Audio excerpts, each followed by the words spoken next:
ಮಮ್ಮ ಆಗಿಂದ ಸಮುದ್ರ ನೋಡಿ ಏನ್ ಯೋಚನೆ ಮಾಡ್ತಿದ್ಯಾ? ಏನಿಲ್ಲ ಕಂದ, ಈ ಸಮುದ್ರಕ್ಕೂ ಆ ಅಲೆಗಳಿಗೂ ಕತೆ ಹೇಳಕ್ ಬಂದಿದ್ರೆ ಎಷ್ಟು ಚೆನ್ನಾಗಿರೋದು ಅಲ್ವಾ? ಮಮ್ಮ ಸಮುದ್ರಕ್ಕೆ ಮಾತ್ ಬರುತ್ತಾ? ಯಾರ್ ಕತೆ ಹೇಳ್ತಾರೆ? ಸಮುದ್ರಕ್ಕೆ ಮಾತು ಬರಲ್ಲ ಕಂದ, ಆದರೆ ನಾನು ನೀನು ನಮ್ಮ ಥರ ಎಷ್ಟೋ ಜನ ಇಲ್ಲಿ ಬಂದು ಕೂತ್ಕೊಂಡು ಸಮುದ್ರಕ್ಕೆ ಬೇಕಾದಷ್ಟು ಕತೆ ಹೇಳ್ತಾರೆ.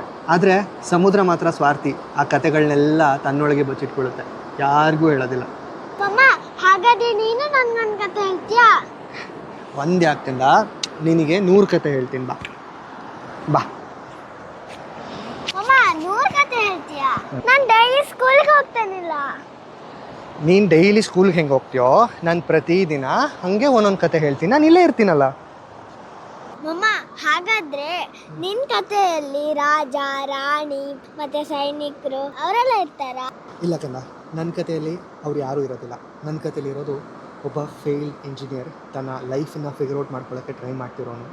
ಅವನ ದಿನ ಏನು ಮಾಡ್ತಾನೆ, ಅವನ ಜೀವನನ ಹೇಗೆ ಬದಲಾಯಿಸ್ಕೊತಾನೆ ಅನ್ನೋದಷ್ಟೇ. ಹಾಗಾದ್ರೆ ನಿನ್ ಕಥೆಯಲ್ಲಿ ಅವನೇನ್ ಮಾಡ್ತಾನೆ? ಗೆಲ್ತಾನ?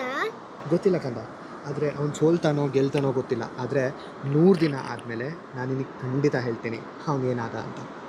ಮಮ್ಮ ಹಾಗಾದ್ರೆ ನಿನ್ ಕತೆ ಕೇಳಲಿಕ್ಕೆ ದಿನ ಬರ್ತೀನಿ. ಥ್ಯಾಂಕ್ ಯು ಕಂದ.